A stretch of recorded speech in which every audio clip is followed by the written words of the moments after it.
What are we going to do now, Bill? Hey, put it in E flat. This E features flat. We're you. going to just hold each other? No. You got front here. Okay. Oh, this is my solo. This is your solo. solo. Finally.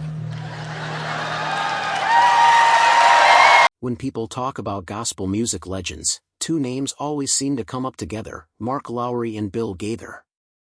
Their friendship, partnership, and unforgettable performances shaped gospel history in ways that fans will never forget.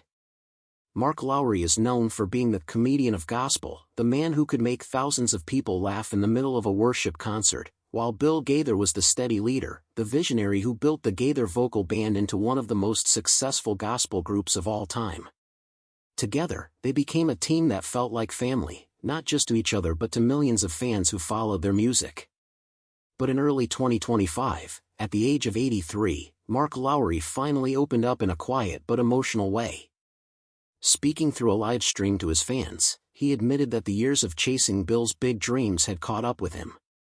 "Bill's bucket list is endless, but I'm too old to chase it," he said with a calmness that left many fans silent.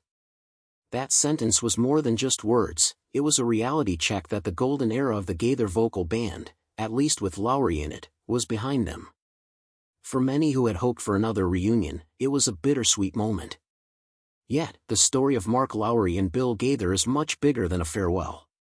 It is a story of humor, faith, music, and the kind of friendship that never really ends, even when the stage lights fade.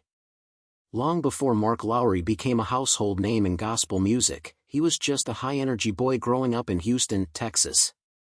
Born in 1958, Mark was the middle child of Charles and Beverly Lowry. From the very beginning, he was full of energy, so much so that his parents struggled to keep up.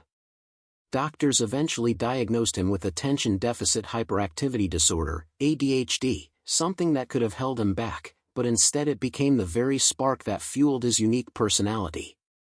By the age of 4, Mark was already singing hymns in church, standing in front of his congregation at Berean Baptist Church.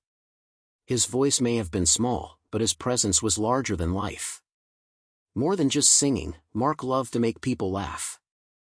If the piano player missed a note, or if there was a delay in the service, Mark would fill the silence with a funny comment. These little moments built his reputation as someone who could lighten any room. Even as a child, he showed the ability to connect with people through humor and music, two gifts that would later define his career. His grandfather's strong faith also played a major role in shaping his spiritual foundation. As Mark grew older, his love for performing grew stronger, and by the time he was in college at Liberty Baptist College in the late 1970s, he was already using his voice not just to sing, but to share stories, to inspire, and to make people laugh. This blend of humor and faith would set him apart from anyone else in gospel music. Mark's early career was not glamorous. He didn't start with big record deals or packed stadiums. Instead, he loaded up an old van with a sound system and cheap polyester suits, traveling from church to church across the country. He sang, he preached, and he made people laugh until their sides hurt.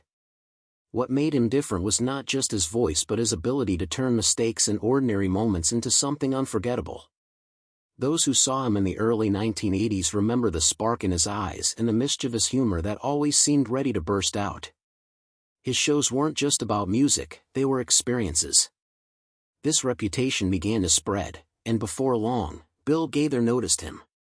By the late 1980s, Gaither was already a legend in gospel music. He had an ear not only for great voices but for great chemistry.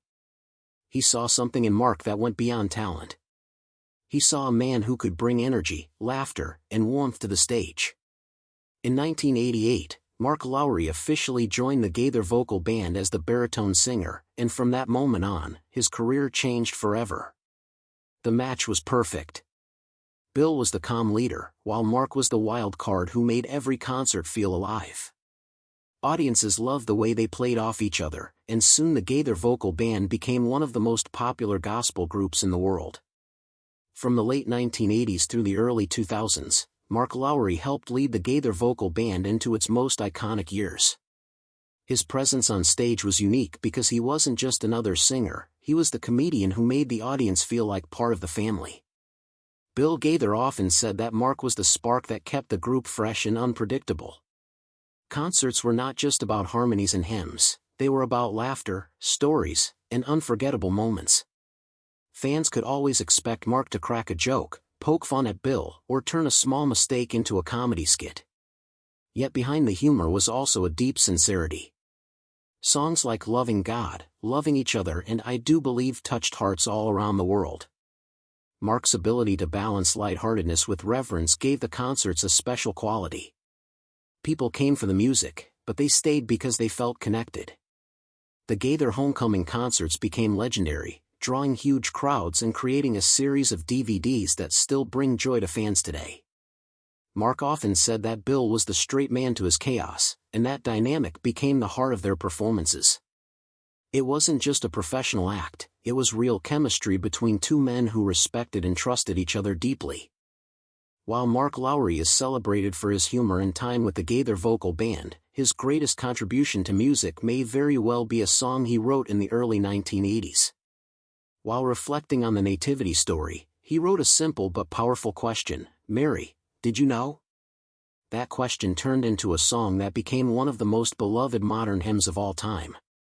By the 1990s, Mary, Did You Know, was being recorded by artists from different genres: gospel, country, pop, and even classical.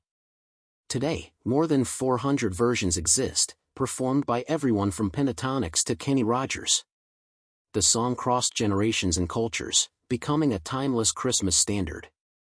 Mark once said that he wanted to create something that would outlive him, something that was deeper than just a joke or a performance. And with this song, he succeeded. Bill and Gloria Gaither even called it one of the most powerful pieces to come out of their circle. The beauty of the song lies in its simplicity. It doesn't preach, it wonders. It invites people to think about the story of Mary and the miracle she carried. That universal feeling of awe is what makes it so moving. For many fans, Mary, Did You Know, is the heart of Mark Lowry's legacy, proof that humor and deep spirituality can live in the same soul. In October 2013, after decades of singing, joking, and traveling with the Gaither vocal band, Mark Lowry announced that he would be stepping away. He left alongside Michael English, another longtime member. For fans, it was shocking news. Mark explained that while the group was like family, he needed his own stage and a new direction. At first, many believed it was only temporary and that he might come back after a break. But the years passed, and though he appeared at special events, he never returned as a full-time member.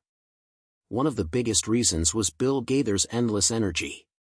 Even into his later years, Bill continued to plan tours, travel the world, and perform non-stop. For Mark, the constant airports, rehearsals, and demanding schedule became too much. His body and his heart needed rest. In 2025, when he finally admitted that the reunion was not going to happen, fans realized the truth. It wasn't about bitterness. It wasn't about conflict. It was simply about time, age, and the need for a different pace. Mark continued his solo career with humor and gospel shows, building an online audience through live streams and even forming his own Lowry vocal band. While the official Gaither vocal band moved on with new members like Reggie Smith and Wes Hampton, the bond between Mark and Bill remained strong. They still appeared together at special events, like the Alaska Cruise in 2025, reminding fans that friendship is bigger than performance. When Mark Lowry talks about Bill Gaither, it is always with respect and gratitude.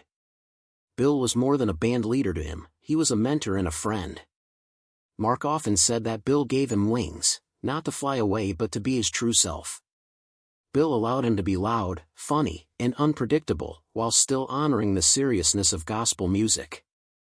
Their partnership showed that gospel could be joyful as well as reverent. Even though Mark stepped away from the group, the love between the two has never faded. Fans who watched their performances could feel the real friendship. It wasn't just an act. It was faith shared through music, laughter, and life.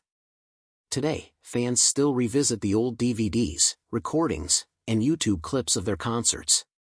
They laugh at Mark's jokes, they sing along to the songs, and they remember a time when the Gaither vocal band was at its peak.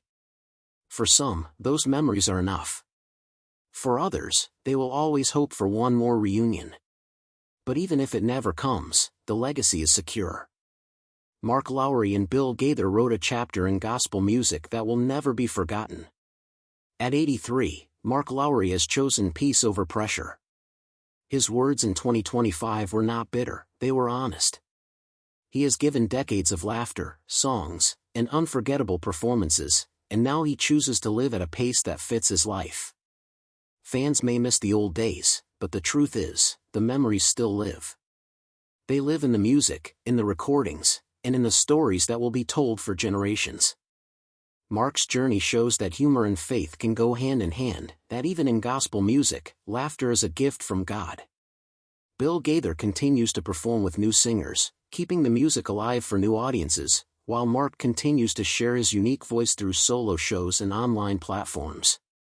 The reunion may never happen, but the love and legacy are already written. For fans, that may just be enough. And maybe, like Mark Lowry himself, it is time to make peace with the past and celebrate what has already been given. After all, the songs and laughter they shared together were not just for a moment, they were for a lifetime. Mark Lowry's journey reminds us that humor and faith can exist side by side, and often, they make each other stronger. His jokes were never just about getting a laugh, they were a way to connect with people who carried heavy burdens. Laughter gave those in the audience a chance to breathe, to see life from a lighter angle, and to feel hope again. Many fans have shared how his humor made them smile during difficult seasons of life, and that kind of impact goes far beyond a stage performance. Bill Gaither understood this as well, which is why he valued Mark's presence in the Gaither vocal band. Faith-filled music is powerful, but when paired with joy and laughter, it becomes something unforgettable. Mark's legacy shows that even in a world filled with sorrow, humor can be a bridge that points people back to faith and healing. It is also important to see how Mark changed the way stories were told in gospel music. Before him, the format was mostly about the songs and harmonies, but he added an element of narrative and conversation that made concerts feel like family gatherings. He would stop between songs, share a story, tell a joke, and then lead into the next hymn. This style made audiences feel part of the journey, not just spectators. It also encouraged other gospel singers to open up more, blending testimonies with music in ways that reached deeper into the hearts of listeners. His storytelling was not scripted or forced, it came naturally from who he was. Even now, when fans revisit old performances, they remember not only the songs but also the stories Mark shared. That is a gift that lives on, shaping the way gospel music continues to be experienced. One cannot talk about Mark Lowry without reflecting on the song that became a global anthem of faith, Mary, Did You Know? What started as a set of questions in his heart turned into a hymn that has been sung by artists across generations and genres. From country stars to classical singers, the song's message of wonder and reflection resonates with people everywhere. The lyrics invite listeners to pause and consider the mystery of Jesus' life in a way that is simple yet deeply moving. Mark's decision to put those thoughts into words has left a mark on both Christian and mainstream music.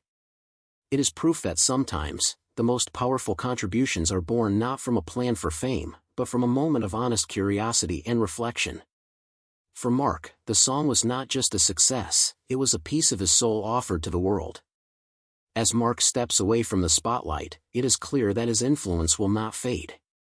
Younger comedians, singers, and storytellers often mention how he inspired them to embrace their true selves on stage.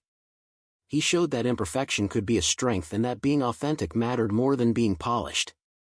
His willingness to talk openly about struggles like ADHD or his tendency to wander in thought gave people permission to be themselves. In a culture that often pressures performers to fit a mold, Mark broke the mold completely and carved his own path. That courage is what makes him unforgettable. Even if he is no longer touring or performing as often, the seeds he planted will continue to grow in those who carry forward the same spirit of honesty, humor, and faith. For longtime fans, Mark's farewell is not just about saying goodbye to a singer or comedian, it is about remembering the moments his work gave them.